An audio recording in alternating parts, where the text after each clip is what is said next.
What is going on, everybody? Welcome back to the channel. This is Eric, and I got to react to this video, which really kind of pissed me off. And it is a video where you have, as you can see, the Mad Dog, Chris Russo, works at MLB Network now, used to talk Giants, used to work at KNBR. So I know about Chris Russo, and I respect Chris Russo. He's entertaining and everything. And then you have, of course, Dan Patrick here running the show. I know both these guys are big time, and I'm nothing. Let me just put that out there. But I'm still allowed to disagree. I want us to get your guys' thoughts on what they're talking about here. And basically, they're talking about Scott Rolen and not really giving him much respect, not giving much respect to some other players who are looking like potential Hall of Famers very soon, like Todd Helton. They think that Jeff Kent should be in, which I agree. Jeff Kent should be in. But, I mean, that's just the way it is. You got to get your victories where you can. If someone gets in, I think we should be happy for them. If you don't think they should get in, you're allowed to have that opinion, of course, but I just think they're way off base here about Scott Rolen, and I want to touch on that. And also, what the hell with this title, Dan Patrick, the Dan Patrick Show, who the hell is Scott Rolen? Can you get his name right? Can you spell his name right? Okay, let's get on with the program here. I'm going to listen and talk about what they're saying here. And it feels like you can't stay away from Scott Rolen, that topic of going into the Hall of Fame. And this feels like, and I agree with you on this, this feels like the baseball writers are going, get used to this. This is what we're going to factor in on the new Hall of Fame candidate.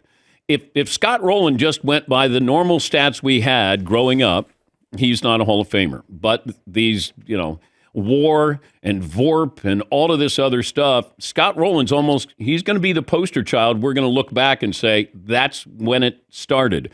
And I agree with you, Jeff. I don't even know if I agree with that. Like, I don't think that Scott Rolen is the first player to get in. You got to go back to Tim Raines. Tim Raines wasn't getting any traction. But once Tim Raines, we started hearing on MLB Network with Brian Kenny, and you started getting into how valuable he was. And even though he wasn't a gigantic name like Ricky Henderson, he was still worthy of consideration for the Hall of Fame, and he eventually got in. I was really happy for Tim Raines.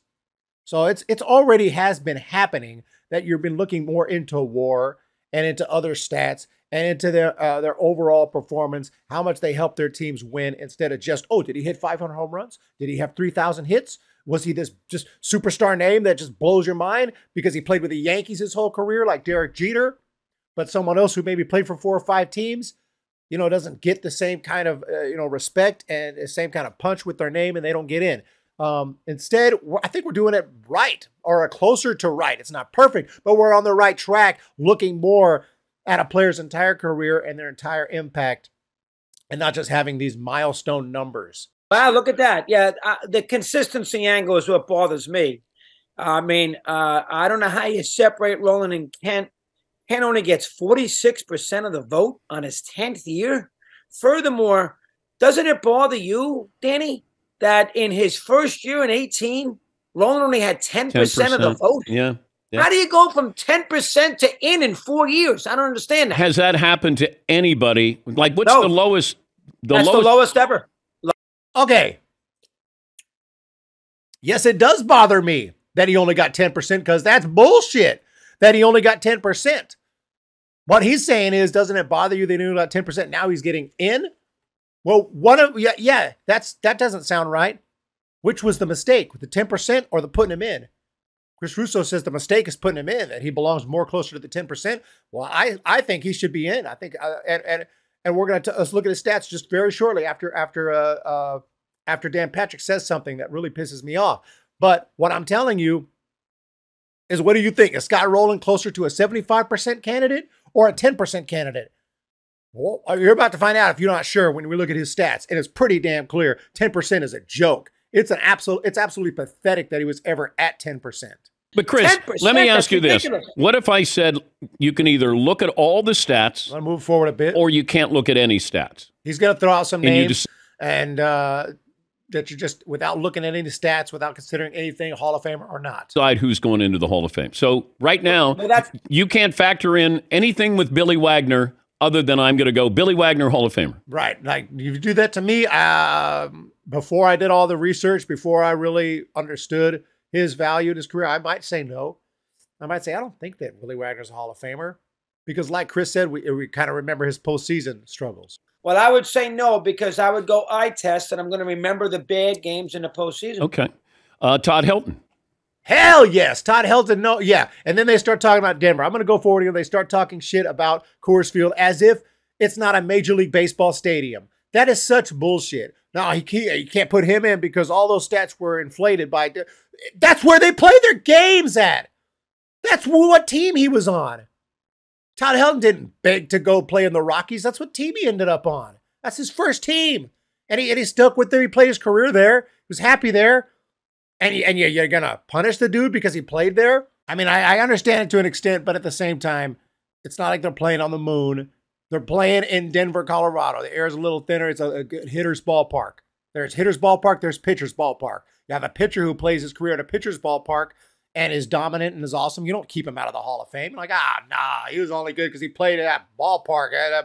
Don't blame the ballpark. What kind of bullshit is that? Well, I'm gonna be anti Coors Field because we all know that was a huge advantage. You know, Galarraga and all those Dante Bichette. He's gonna get in.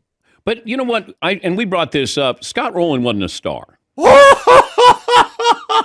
This is the part that gets me. Scott Rolen wasn't a star.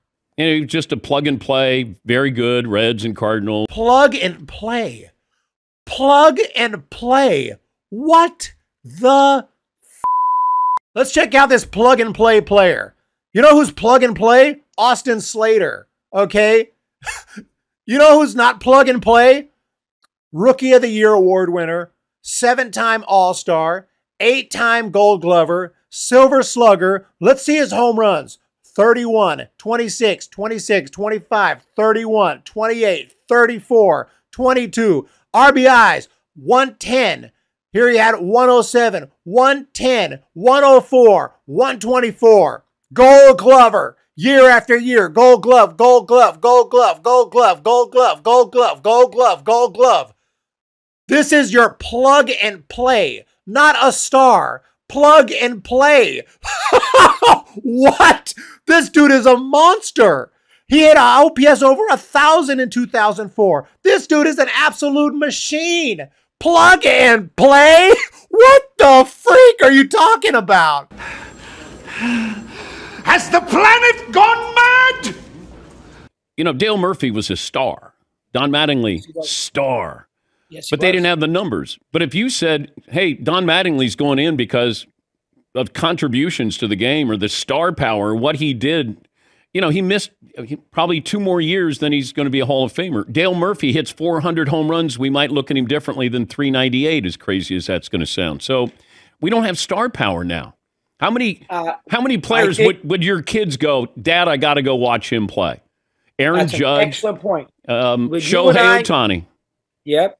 Not many. Yeah. Would you, Trout. I don't know. I don't think Trout brings people out. You don't think so? No. What? He's a great player. Trout's not a star either, apparently. Trout don't bring people to the ballpark. What are these guys talking about?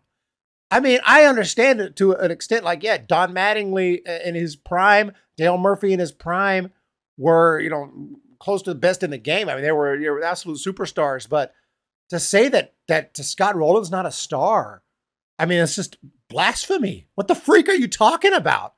Look at these numbers. If the Giants would have picked up Scott Rolen, say in 2002 when he was a free agent, oh my gosh, I would have freaked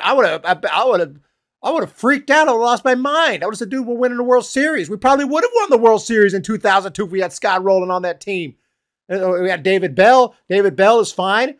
But imagine having Scott Rolen. Holy mother of God. I understand what you're saying. Here's basically what you're saying is, did Scott Rolen ever sell a ticket? Yeah. Did my child, who's a good baseball fan, did he say, hey, Dad, Rolen's in town. Can we go to a Met game at Citi Field to see Scott Rolen play? And the answer is absolutely not. And you know what the problem with the Hall of Fame, Dan, is? It's become the Hall of Fame of the very good. It's not, when you and I grew up, it's not the Hall of Fame of the great. Who cares whether a kid went to the ballpark to watch? Of course, if we use that, then barely anybody's going to get in the Hall of Fame. The only people getting in the Hall of Fame are the stars of the stars of the stars. Maybe that's what they think it should be. It's never been that way. Since the early days of the Hall of Fame, it has never been like that.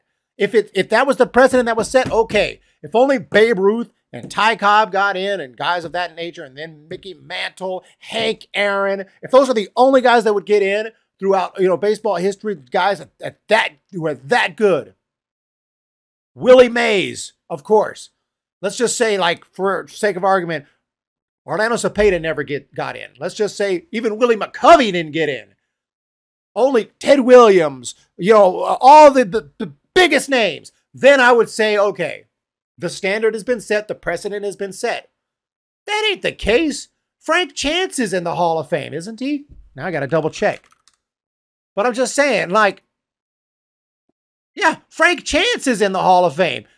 Frank Chance is in the Hall of Fame. 1,274 career hits. 20 career home runs. Now, I think he was a manager, but I'm just saying, anyway, back in the day, a lot of guys got in the Hall of Fame that were not even close to Babe Ruth status. For other guys, Bruce Suter's over here. It's not the same. You're in the building, but it's not the same. Does that take away a little bit of well, he's no Babe Ruth or he's no Hank Aaron? Because I think that's what bothers us. Like, they're going to be included in that Hall of Fame class, and they're guys who shouldn't be. Yeah, like you guys grew up in the era where only the best of the best. As I just explained, they're wrong. Okay, so here's a 1950 Hall of Fame ballot. Is that more your guys' era? Is that a little closer to your era? I'm not really sure, but as you can see, pretty much everyone who was even on the ballot eventually got in. I mean, look at all these guys who are Hall of Famers. Max Carey, Hall of Famer. Chuck Klein, Hall of Famer. I thought in your guys' era, these guys didn't get in. Jesse Haynes is a Hall of Famer. What happened? All these guys got in, not just the Mel Otts and Bill Terrys and Jimmy Foxes of the world, and the Dizzy Deans and the Hank Greenbergs of the world. All these guys got in. Look at all the way down here. Miller Huggins got in. Harry Hooper. I mean, some of these guys are not all didn't get in just for their Hall of Fame career, but I'm just saying. Let's just look at one of these guys real quick, just for the sake of argument. Let's look at Max Carey. Max Carey got in the Hall of Fame. He's a Hall of Famer. He has 70 career home runs. Y'all see what I'm seeing here? He has a 285 career batting average. Yeah, he had 2,600 hits. Max Carey's a Hall of Famer. What are y'all talking about? What are you talking about? Back in my day, we didn't put just anyone in the Hall of Fame, only the best of the best. Yeah, you and I are on the exact same page. Rolen's